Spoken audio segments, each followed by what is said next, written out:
예, 안녕하세요. 우리 6월 키위 교육학 한입 특강 강의하게 된 김현입니다. 이 한 달짜리 이 교육학 키위 한입 특강 일단 좀 설명을 드리고 여러분들에게 간단한 안내 말씀 먼저 드리고 수업을 시작하려고 하는데요.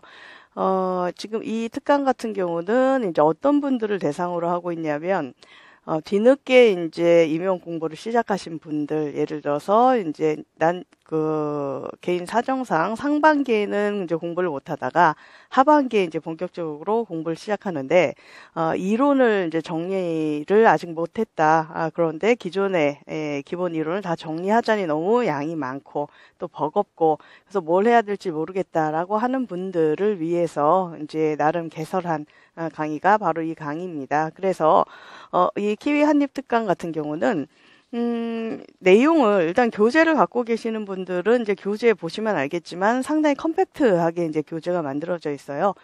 교육학에 관련된 영역이 전부 다 들어가 있는 것이 아니라 그동안 우리가 이 교육학 논술이 추가 시험까지 포함해서 총 이제 8번 교육학 논술 시험이 치러졌는데 그 중에 가장 많이 출제된 영역, 빈도수로 이제 우리가 계산을 해서 가장 많이 출제된 영역, 네 영역을 이제 중심으로만 지금 교재가 채워져 있습니다.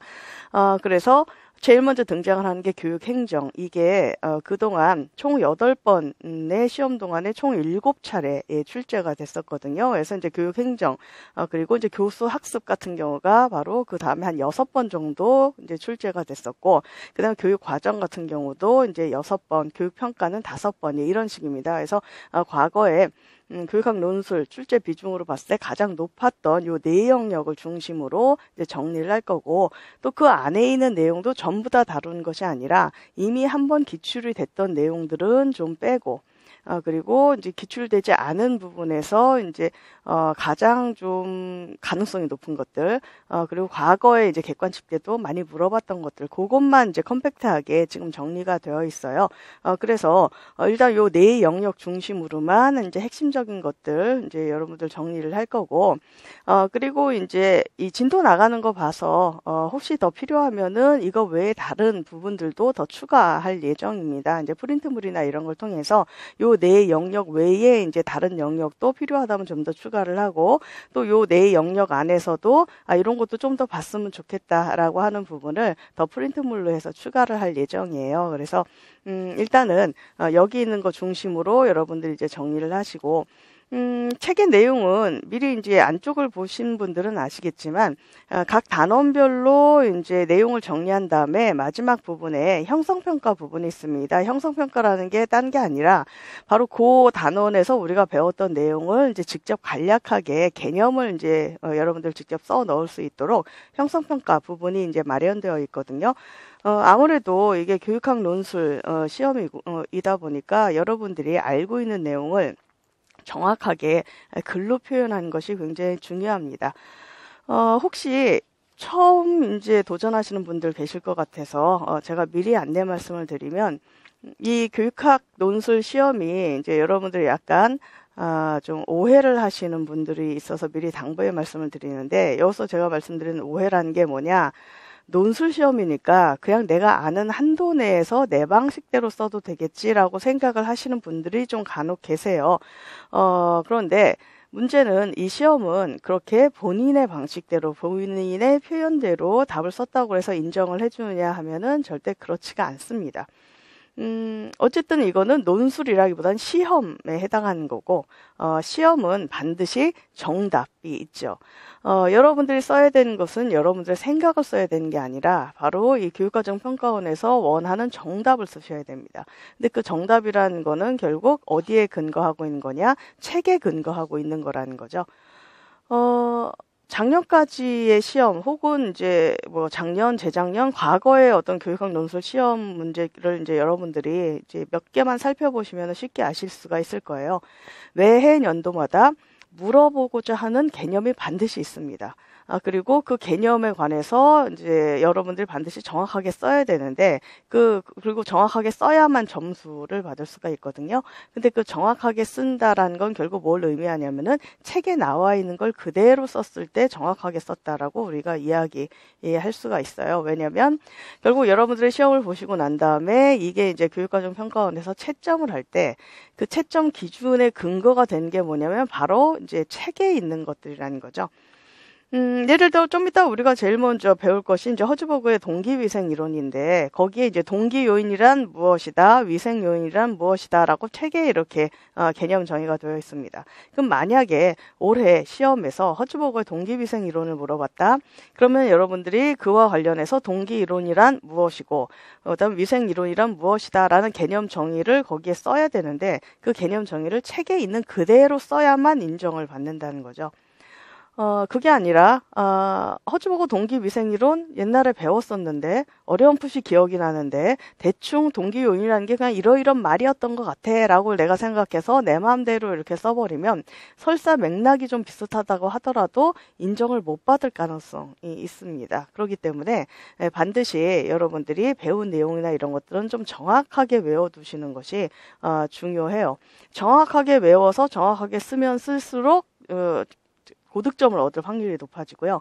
그렇지 않으면은 이제 흔히 말하는 어중간한 점수를 이제 받을 가능성이 높아집니다. 그래서 그런 측면에서 봤을 때 매 단원마다 뒷부분에 이제 형성평가 부분을 집어넣은 것이 이제 좀 그런 의도가 있습니다. 앞에서 배웠던 내용을 정확하게 그 책에 표현한 대로 이제 좀 쓰는 훈련, 연습, 이런 것들이 필요하고, 그리고 교재 이제 맨 마지막 뒷부분에 보시면은 그 형성평가에 대한 정답도 들어가 있어요. 그래서 배운 내용에 대해서 한번 본인이 써보고, 그다음에 나중에 뒤에 정답과 이렇게 비교해봐서 내가 제대로 썼는지 안 썼는지, 혹시 잘못 쓴 부분이 있거나 내 마음대로 표현한 부분이 있는지 없는지, 이런 것들 반드시 좀 체크 하시는 게 필요하고요.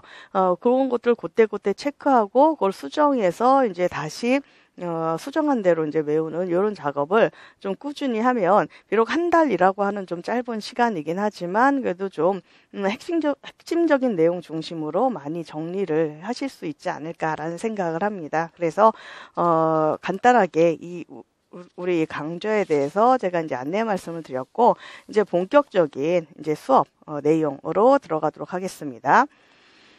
우리 책의 6페이지 보시면은 제일 먼저 등장하는 게 교육행정 파트예요. 그래서 이 교육행정은 처음에 교육학 논술 시험이 이제 시작된다. 그러니까 기존의 객관식에서 논술형으로 바뀌면서 처음에 이제 교육학 논술이 실시가 된다라고 했을 때 많은 학생들이 예상하기를 어떻게 예상을 했냐면, 다른 건 몰라도 행정은 잘 안 나오지 않을까라고 많이 예상을 했었어요. 왜냐면 논술이라고 하니까 오히려 그 당시에는 어떻게 생각을 했냐면, 뭐 철학이라든가 사상이라든가 이런 쪽에서 문제가 좀 출제가 많이 되지 않을까? 대신에 평가라든가 행정이라든가 이런 것들은 논술적인 주제와 좀 거리가 먼 거니까 출제가 안 될 거야라고 이제 초기에는 그렇게 많이 예상을 했어요. 그런데 결국 이게 시간이 흘러서 이제 지금 보니까 오히려 가장 많이 출제된 영역이 바로 이 교육행정이었다는 거죠. 그래서 교육행정과 관련해서는 우리가 작년 같은 경우도 동료장학 묻는 문제가 이제 출제가 됐었고요.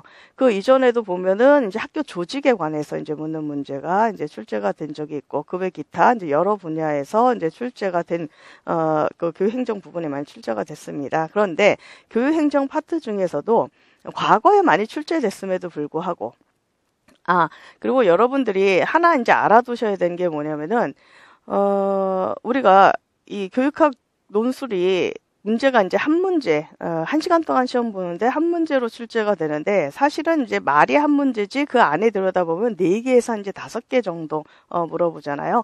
그러니까 작년 같은 경우를 기준으로 보면은 이제 교육과정 파트에서 워커의 교육과정 모형을 물었고, 수기 모형을 물었고, 그 다음에 이제 교사학습 파트에서 PBL 문제 중심 학습 물어봤고, 그 다음에 그 교육행정에서는 동료장학을 이제 물어봤었죠. 그 다음에 평가 부분에서는 절대평가, 그리고 대안적 평가 방식, 이런 것들을 물었습니다. 그래서 이렇게 문제는 한 문제지만 사실 그 안에서 써야 되는 이제 그 답은 총 4가지, 이제 때에 따라서는 4가지 혹은 5가지를 이제 물어봐요.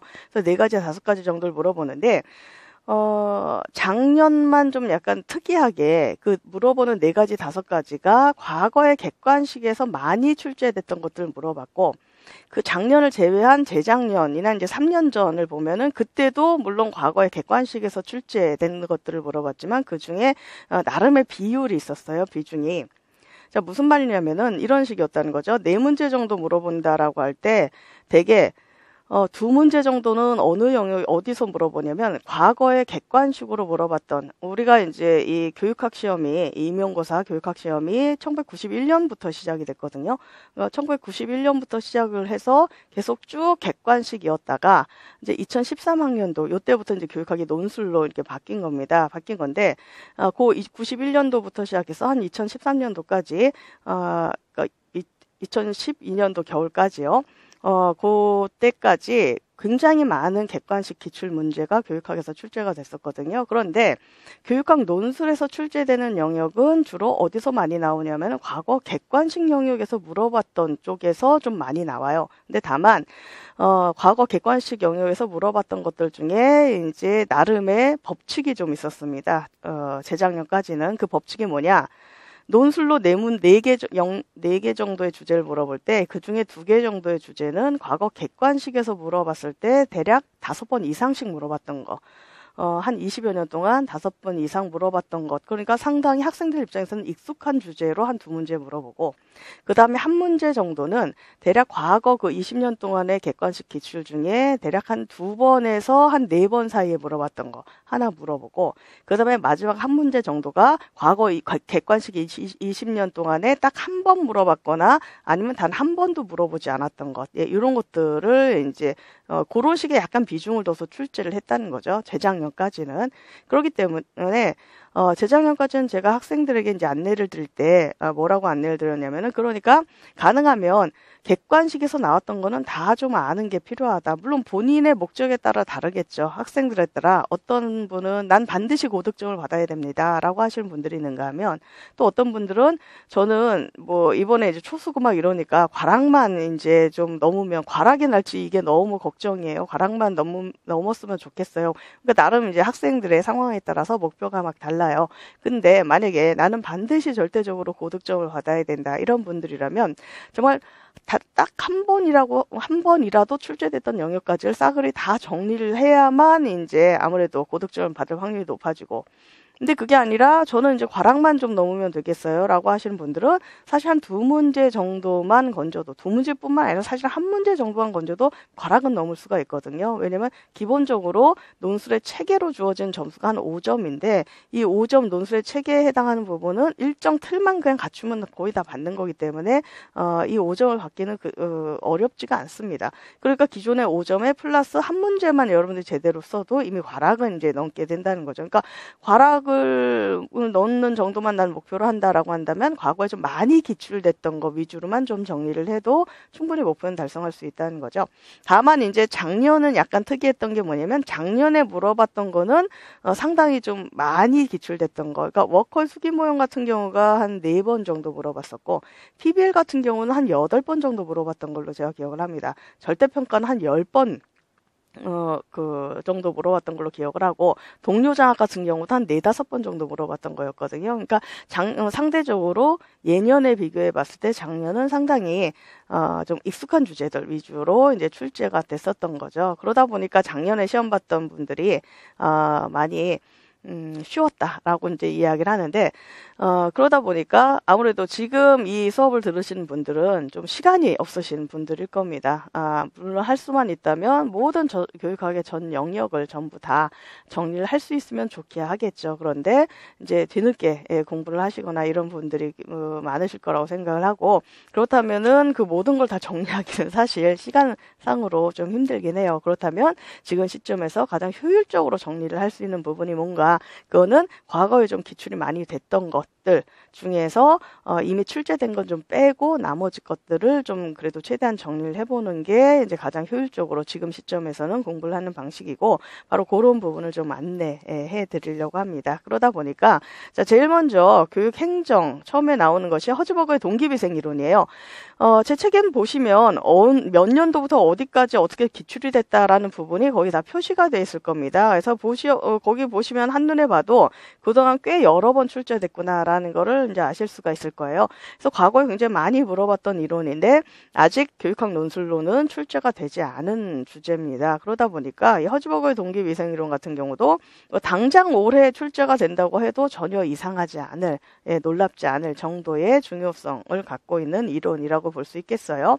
자, 허즈버그의 동기위생 이론은 어떤 맥락에서 나온 거냐면 이제 동기 이론의 한 분야로 나온 겁니다. 그래서 우리가 동기 이론이 크게 그 세 파트 정도에서 다루고 있거든요. 첫 번째가 이제 교육 심리학 파트에서 이야기하는 동기 이론들이 있고, 그래서 뭐 목표 지향 이론이라든가 자기결정성 이론이라든가 뭐 이런 것들이 있고, 두 번째는 이렇게 교육 행정 파트에서 다루는 이제 동기 이론이 있습니다. 그래서 여기서는 이제 뭐 매슬로우의 욕구 단계설이라든가 허즈버그의 동기위생 이론이라든가 엘돌퍼의 ERG 이론이라든가 아니면은 뭐 블룸의 기대 이론이라든가 이제 이런 것들이 있죠. 그다음에 교수 학습 쪽에서 이야기하는 동기 이론이 있는데 가장 대표적인 것이 켈러의 ARCS 이론 요것이 이렇게 크게 세 파트로 이제 동기 이론을 이제 이야기를 하고 있습니다. 근데 그 중에 이 허즈버그의 동기위생 이론 같은 경우가 바로 이 교육 행정 파트에서 이제 다루는 동기 이론이에요. 그래서 허즈버그는 왜 이 동기위생 이론을 제시를 했냐면 바로 그 매슬로우의 욕구 이론 자체가 이제 좀 문제가 있다라고 생각을 해서 이 사람이 그리고 그것을 약간 이제 보완하고자 하는, 좀 발전시키고자 하는 그런 방향에서 동기위생 이론을 이제 이야기를 합니다. 허즈버그가 생각할 때 이 매슬로우의 욕구 이론의 가장 큰 문제는 바로 뭐냐면, 가장 큰 문제는 뭐냐? 욕구를 너무 위계화시켰고, 그리고 그 욕구가 어떤 그 순서대로 일어난다, 단계적으로 일어난다라고 생각을 했던 거, 그게 문제라고 이제 허즈버그는 생각을 한 거죠. 자, 매슬로우의 욕구 단계설에 대해서 간략하게 좀 이야기를 해보면 이미 뭐 교직 과목이나 이런 걸 통해서 많이 배우신 분들이 있으실 겁니다. 그래서 보시면은 매슬로우에 의하면은 욕구 단계가 이렇게 한 5단계로 나뉘어진다라고 이제 이야기를 했죠. 그래서 첫 번째가 생리적 욕구고, 두 번째가 바로 이제 안전 욕구고, 세 번째가 사회적 욕구, 그다음에 네 번째가 존경 욕구, 그다음에 다섯 번째가 바로 자아실현 욕구인데, 욕구에 해당하는 건데 이게 다시 둘로 나뉜다라고 이야기를 했어요. 그래서 이제 지적인 욕구, 알고 이해하고자 하는 욕구가 있고, 그다음에 심미적인 욕구가 있다. 예, 이런 식으로 이제 매슬로우가 이야기를 했어요. 자, 매슬로우는 인간의 욕구를 이렇게 5단계로, 이렇게 단계적으로 언급을 하면서 뭐라고 얘기했냐? 욕구는 단계적으로 일어난다. 그러니까 1단계 욕구가 충족이 돼야 2단계 욕구가 나오고, 2단계 욕구가 충족이 돼야 3단계, 3단계 욕구가 충족이 돼야 4단계가 나온다. 이런 식으로 이야기를 했다는 거죠. 그러다 보니까 이 매슬로우의 욕구 이론이 좀 이렇게 설명을 못 해주는 그런 상황이 발생을 했어요. 그게 바로 뭐냐면은, 예를 들어 이런 경우가 있다는 거죠. 앞에 단계 욕구가 충족이 안 됐는데도 불구하고 5단계 욕구, 위에 단계 욕구가 먼저 나오는 그런 케이스가 있다는 겁니다. 대표적인 예가 뭐냐면은 이제 뭐 가난한 예술가 같은 경우가 대표적인 예라는 거죠. 우리가 왜 옛날 예술가들의 어떤 이야기를 들어보면 왜 그런 사람들 있잖아요. 그러니까 뭔가 너무 가난해서 당장 빵을 살 돈이 없음에도 불구하고 쫄쫄 굶어가면서 그 추운 다락방에서 막 이렇게 그림을 그리는, 그래서 그런 이렇게 굶주려 가면서도 본인의 예술 혼을 불태우는 이런 예술가들이 있습니다. 그러면 이런 예술가들이 왜 그렇게 굶어가면서까지 열심히 그림을 그리는가? 기존의 매슬로우의 욕구 단계설에 의하면은 설명이 안 된다는 거죠. 그거는 바로 자기의 어떤 그 자아실현 욕구에 해당하는 어떤 그 심리적인 욕구 이런 것들 때문에 지금 막 그림을 그린다는 건데 매슬로우는 아까 뭐라고 그랬냐? 이런 5단계 욕구가 나오기 위해서는 밑에 단계 욕구가 일단 다 충족이 돼야만 이게 나온다고 그랬어요. 근데 지금 굶어가고 있다라는 얘기는 1단계도 지금 제대로 충족이 안 돼 있는 상태. 그러니까 밑에 단계 충족이 안 됐는데도 왜 5단계가 나오지? 이런 경우는 매슬로우 입장에서는 설명이 안 된다는 겁니다. 근데 이거를 설명을 해줄 수 있는 게 바로 허즈버그의 동기위생 이론이라는 거죠. 자, 허즈버그는 결국 저 동그라미 2번에 이제 내용 보시면 알겠지만 결국 개인 내부에 어떤 욕구에 관련된 것들이 있느냐 이게 중요한 것이 아니라 결국은 그 사람이 자기가 하는 일에 대해서 어떤 긍정적인 혹은 부정적인 그 태도를 유발하는 요소들이 어떤 게 있는가를 이제 관심을 가졌어요. 그러다 보니까 그 요인에 해당하는 게 두 가지가 있더라. 그게 바로 뭐냐? 만족 요인과 불만족 요인이다. 라고 이야기를 했습니다. 다른 말로 동기 요인 혹은 위생 요인. 예, 이렇게도 이제 이야기를 한 거죠. 자, 켈러의 동기위생 이론의 가장 이제 핵심적인 주장부터 먼저 말씀을 드리면 그 동그라미 4번에 밑에 나올 거예요. 그 직무 만족과 불만족은 1차원의 연속상의 개념이 아니다라는 부분이 나올 텐데 이게 가장 핵심적인 주장입니다. 허즈버거의 동기위생 이론과 관련해서. 자, 여기서 제가 그 핵심적인 주장이라고 말씀을 드리는 이유는 뭐냐면 과거의 허즈버그의 동기위생 이론을 물어볼 때 항상 이 허즈버그의 동기위생 이론을 물어볼 때면 항상 보기에 등장하는 문장 중에 대표적인 문장이 이거였어요. 직무 만족과 불만족은 1차원의 연속 개념이 아니다. 주로 이 개념을 중심으로 많이 물어봤거든요.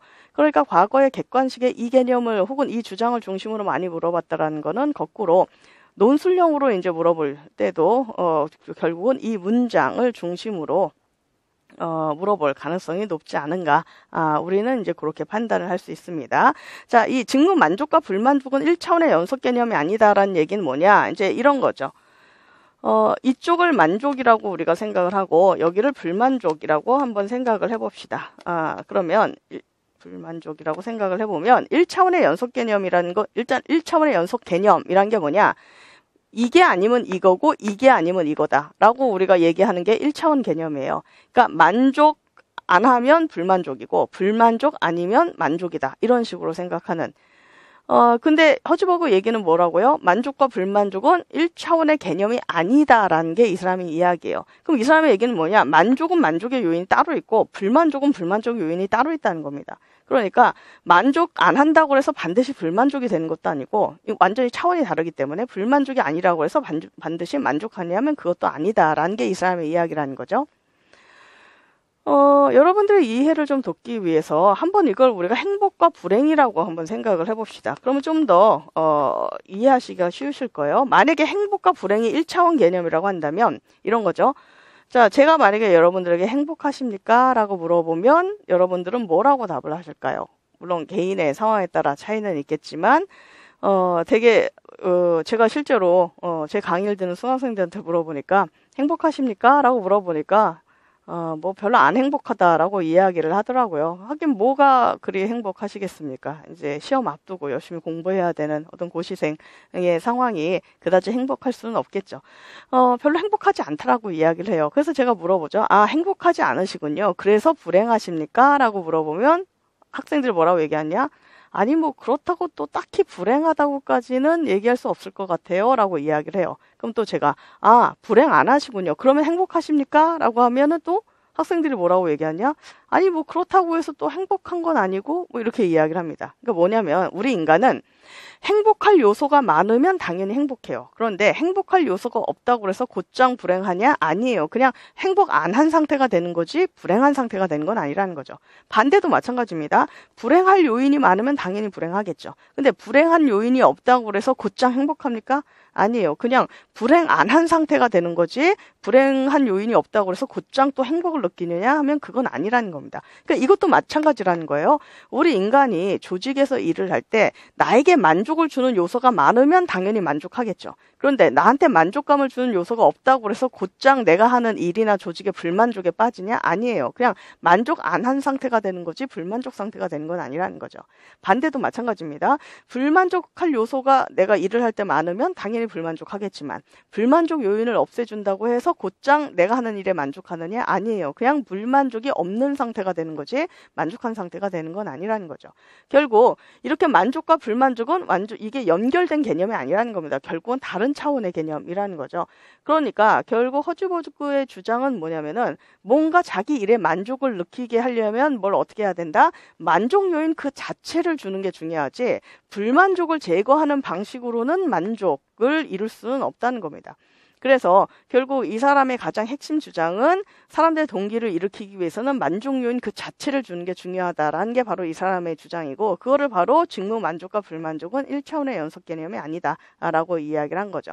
다시 앞으로 돌아가서 결국 그 1차원의 연속 개념이라는 게 매슬로우식의 개념이 1차원의 연속 개념인 거죠. 1단계가 충족이 돼야 그 다음 2단계, 2단계가 충족이 돼야 그 다음 3단계, 3단계가 충족이 돼야 4단계 예, 이런 식으로 뭔가 이렇게 순서대로 일어나 이게 바로 1차원의 연속 개념이었어요. 그러니까 기존의 매슬로우의 주장이 근데 이게 아니라 그러니까 결국 앞에 단계 욕구나 이런 것들이 이제 제대로 충족이 안 된다 하더라도 결국 만족할 수 있는 요소 그 자체를 줬을 때 그럴 때 인간은 동기화가 일어난다라는 게 바로 허즈버그의 가장 핵심 주장이라고 볼 수가 있겠습니다.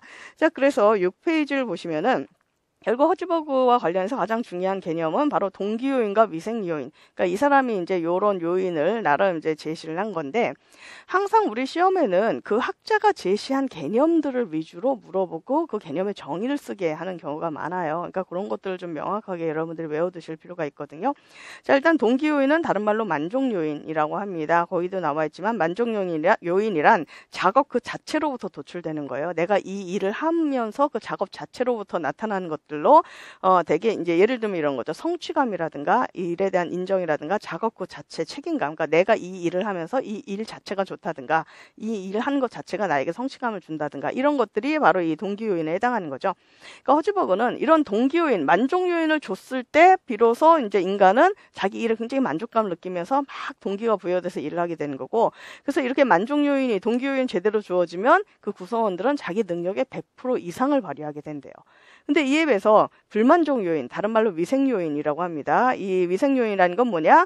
직무에 어떤 불만족을 주는 요인으로 작업 환경에 의해서 생기는 외적, 물리적인 것들이에요. 그래서 이런 것들을 좀 이런 불만족 요소를 제거해 줬을 때, 그 불만족을 없애주니까 그래서 이제 위생 요인이다라고 이야기를 하는 거죠. 예를 보시면 급여라든가 인간관계라든가 지위라든가 근무 조건이라든가 이제 이런 것들이 바로 위생 요인에 해당하는 겁니다. 자, 이런 위생 요인이 충족되면 종업원은 자기 능력의 90%까지 발휘한다라고 이야기를 했어요. 그러니까 예를 들어서 급여에 불만족이 있는데 급여를 높여줘서 급여의 불만족을 없애준다든가 그 다음에 뭔가 이제 작업 환경이나 이런 것들이 이제 열악해서 불만족이었는데 환경을 개선시켜줘가지고 그 불만족을 없애준다든가 이제 이런 식으로 위생 요인을 좀 제거해주면은 불만족 요소를 제거해주면은 그것도 역시 동기부여에 도움이 되죠. 근데 이거는 자기 능력의 90% 정도까지를 이제 능력을 발휘하게 되는 거고, 근데 그마저 이조차 제거를 못 해주면, 그러니까 급여에 불만이 있거나 이렇게 작업 환경에 불만이 있는데 이거 개선 안 해주고 계속 불만을 갖게 되면 어떻게 되냐? 조직 안에 있는 사람들은 자기 능력의 60%밖에는 발휘를 하지 못한다는 거죠. 그러니까 결국 허즈버거의 주장은 동기요인과 위생요인 중에 어떤 걸 충족시켜주는 게 더 중요하다? 바로 동기요인을 충족시켜주는 게 더 중요하다라는 게 바로 이제 허즈버그의 이제 주장이었습니다. 그러다 보니까 만약에 시험 문제에서 다음에 뭐 어떤 상황이 주어지고 그다음에 이런 상황에서 허즈버그 입장에서 뭐 어떻게 동기 유발할지를 쓰시오 뭐 이런 식의 문제가 나왔다고 생각을 해봅시다. 그러면은 핵심 포인트는 뭐냐면 그러니까 결국 허즈버그가 주장했던 주장이 뭔가를 우리가 정확히 이해하고 거기에 맞춰서 여러분들이 쓰시는 것이 중요해요. 내 생각을 쓰는 게 아니라. 그러니까 핵심 포인트는 뭐냐면 허즈버그에 의하면은 위생 요인을 제거해 준 것만은 한계가 있고 그러다 보니까 동기 요인, 즉 만족 요인 그 자체를 주는 것이 동기 유발에 가장 좋은 거다. 그러니까 본인이 스스로 일을 하면서 만족감을 느끼게 하거나 성취감을 느끼게 하거나 스스로 자기 일에 책임을 갖게 하거나 이게 제일 좋다라는 게 허즈버그의 이야기라는 거죠. 간혹가다 그러다 보니까 학생들이 이제 이런 질문을 하는 친구들이 있어요. 그러니까 이런 거죠. 선생님, 책을 보면 동기 요인을 충족시켜주면 100% 이상 발휘한다고 했는데 위생 요인을 제거해주면은 자기 능력의 90%까지 능력을 발휘를 하니까 둘 다 해주면 좋지 않나요? 왜냐하면 그냥 내 입장으로 생각을 해보면 내가 어떤 조직에서 일을 하는데 근데 내가 하는 이 일 자체가 되게 재밌어. 나한테 만족감을 줘. 그리고 성취감을 줘. 거기에 플러스 예를 들어 월급도 많이 받으면 좋잖아요. 내 지위도 올려주고 급여도 올려주고 뭐 작업 환경도 개선해주고 그래서 동기 요인도 받고 그다음에 위생 요인도 제거해주고 둘 다 해주면 더 좋지 않을까? 나 근데 개인적인 생각에는 다 해주면 좋을 것 같은데 그러니까 예를 들어 그렇게 시험 문제가 나왔을 때 그렇게 쓰는 분들이 있어요. 동기 요인을 이렇게 충족시켜줘야 된다. 또한 뭐 위생 요인 이런 것도 제거해주면 좋겠다. 뭐 이런 식으로 쓰는 분들이 있습니다. 그런데 그거는 내 생각이고 아까도 말했지만 이거는 이제 객관적인 시험, 여러분의 능력을 테스트하고자 하는 객관적인 시험이고 이 시험에서 중요한 거는 묻고자 하는 학자나 아니면 개념의 핵심적인 주장을 제대로 쓰는가예요. 그러면 그걸로 우리가 생각을 해보면 결국 허즈버거의 가장 핵심 주장은 바로 뭐냐? 동기 요인 그 자체가 더 중요하다라는 겁니다. 둘 다 중요하다고 이 사람이 얘기한 게 아니라 물론 뭐 위생요인을 제거하는 것도 나름의 의미가 있지만 이것만으로는 한계가 있고 그리고 연속 개념이 아니라는 거죠. 그러니까 불만족을 제거하는 것보다는 이 만족 요인 자체를 주는 것 이거를 더 이 사람의 핵심 주장이었고 이 사람의 독특한 주장이었어요. 그러니까 답을 쓰실 때 그런 식으로 내 생각으로 이것도 해주고 저것도 해주면 좋지 뭐 해갖고 밖에 섞어서 쓰는 이런 것들은 지양을 하시는 게 필요하겠습니다.